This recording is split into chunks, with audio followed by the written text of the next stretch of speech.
تبارك الذي نزل الفرقان على عبده ليكون للعالمين نذيرا نحمده ونصلی علی رسول الکریم۔ محترم سامعین، آج کا سبق ہے آیت نمبر 233، بہت ہی اہم سبق ہے۔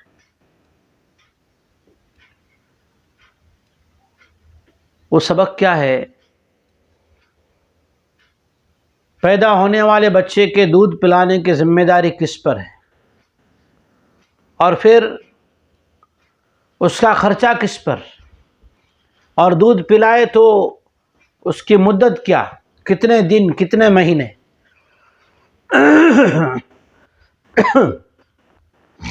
یہ احکامات اس آیت کریمہ میں۔ اعوذ باللہ من الشیطان الرجیم، بسم اللہ الرحمن الرحیم۔ والوالدات يرضعن أولادهن حولين كاملين لمن أراد أن يتم الرضاعة وعلى المولود له رزقهن وكسوتهن بالمعروف لا تكلف نفس إلا وسعها لا تضار والدة بولدها ولا مولود له بولده وعلى الوارث مثل ذلك فإن أرادا فصالا عن تراض منهما وتشاور فلا جناح عليهما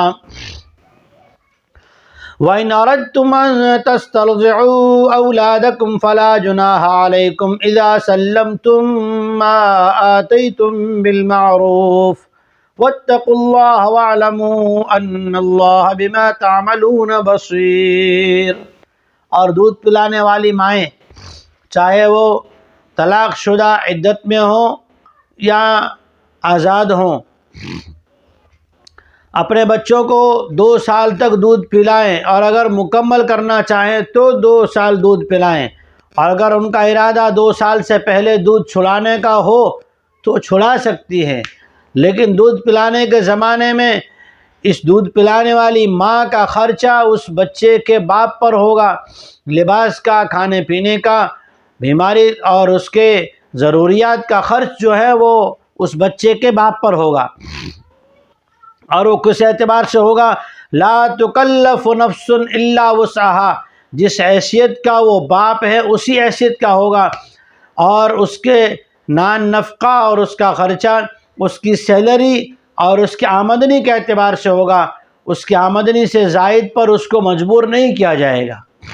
ایک دوسرا مسئلہ یہ ہے کہ جو 2 سال دودھ پلانا کا ارادہ کرے تو وہ 2 سال مکمل کرے، لیکن اگر کسی وجہ سے بچے کو دودھ چھڑانے کی ضرورت پیش آ جائے تو 2 سال سے پہلے بھی دودھ چھڑانے کی اجازت ہے، بلکہ بہتر ہے، اور 2 سال کے بعد دودھ پلانا حرام اور ناجائز ہے۔ اور اسی طرح سے اگر عورت میں یعنی اس بچی کی ماں میں کوئی تکلیف ہے، کوئی بیماری ہے تو دودھ چھڑا سکتی ہے جلدی سے۔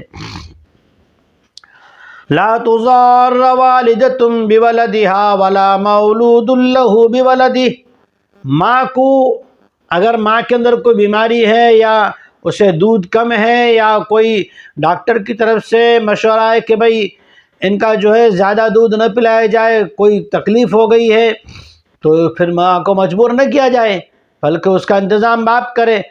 اور باپ کو مجبور نہ کیا جائے کس بات پر کہ بچہ جو ہے وہ اسی ماں کا دودھ پیتا ہے اور ماں انکار کر رہی ہے میں دودھ نہیں پلاؤں گی، بلکہ کسی اور سے پلوا دو، تو اس طرح باپ کو مجبور نہیں کیا جائے گا۔ یہ ساری باتیں ہیں کیوں؟ یہ ساری باتیں اس لیے کہی جا رہی ہے قرآن پاک کے اندر اللہ جل شانہ کی طرف سے کہ آنے والی نسلوں کو ختم نہ کیا جائے، بچوں کا استحصال نہ کیا جائے، ایبورشن نہ کرایا جائے، بچے ختم نہ کیے جائیں، بلکہ جو بچہ اللہ جل شانہ دنیا میں بھیجنا چاہ رہے ہیں اس کو ختم کروا دینا ایک مسلمان کے قتل کا گناہ ہے، اور احادیث نبویہ علیہ الصلاۃ والسلام کے انکار کا گناہ ہے۔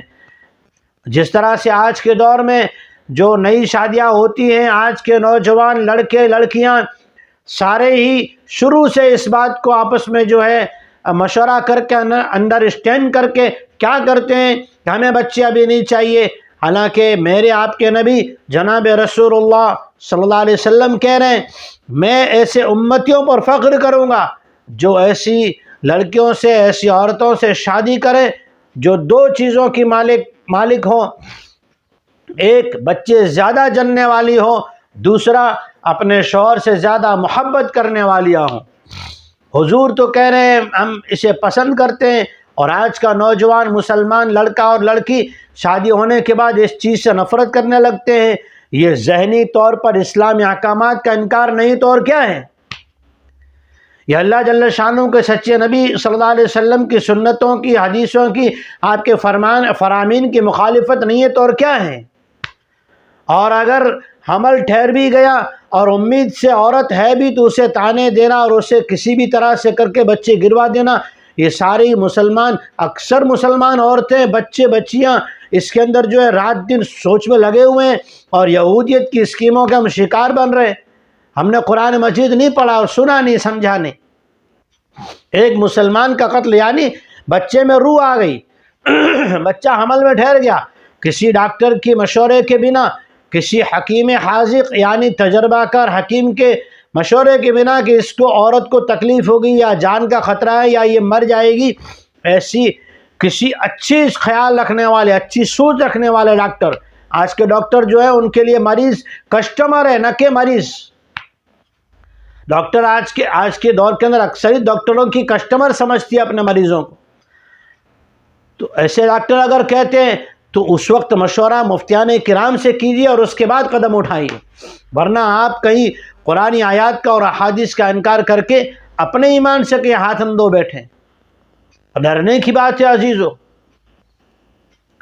ہاں اگر وہ ماں بیمار ہیں اور دودھ پلانے سے اسے بیماری بڑھ جائے گی، کمزوری بڑھ جائے گی تو کیا کرے؟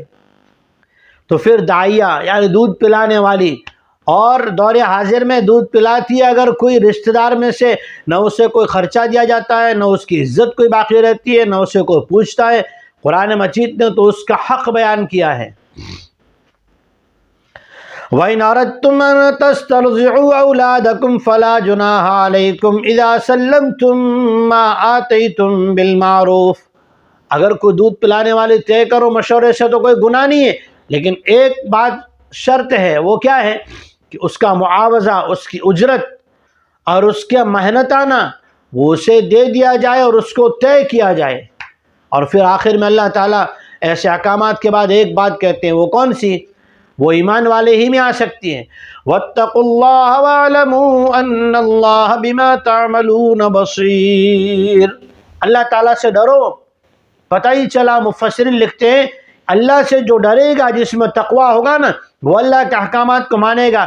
جس میں اللہ کا خوف نہیں ہے، وہ شریعت کیا، علماء کیا، مفتی کیا، حدیث کیا، اسے تو میری نفسانی خواہشات، میری سوچ کیا کہتی ہے۔ مسند دارمی میں ہے، 4 باتیں کہی گئی، اس میں سے ایک بات یہ کہی گئی، آقا کریم علیہ السلام نے فرمایا جب لوگ اپنی رائے پر عمل کریں، قرآن و سنت کو، حدیث کو، دلائل شریعت کو چھوڑ دیں، اس وقت آپ اپنے ایمان کی فکر کیجئے کہ ایمان ہے بھی یا ایمان کہیں رخصت ہونے کے دہانے پہ کھڑا ہے، دروازے پہ کھڑا ہے۔